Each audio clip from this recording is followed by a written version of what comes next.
Xəbər verdiyimiz kimi, Azərbaycanla Ermənistan arasında sülh gündəliyinə uyğun olaraq dekabrın 18-də Bakıdan Ermənistana neft məhsullarının ixracı başlayıb.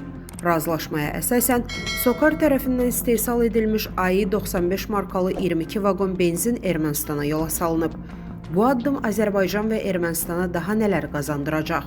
Qlobal Infoaza danışan iqtisadçı Eldəniz Əmirov deyib ki, bu sadəcə neft məhsullarının ixracı deyil. Burada siyasi və strateji məqamlar da var.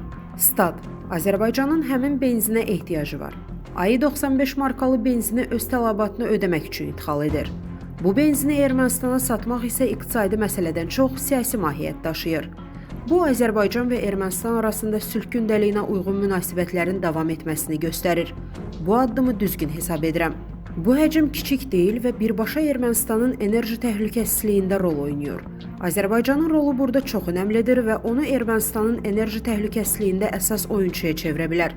Bu isə ermənilərin qarşıdakı dönəmdə revanşist düşüncələrdən yayınmağına xidmət edəcək. Benzinin ixracı Ermənistan əhalisinin Azərbaycanla sülh gündəliyinə uyğun psixoloji davranışını formalaşdırmağa zəmin yaradacaq. Statın sonu. Əziz izləyicilər, xəbərlərdən məlumat əldə etmək üçün kanalımıza abunə ola bilərsiniz.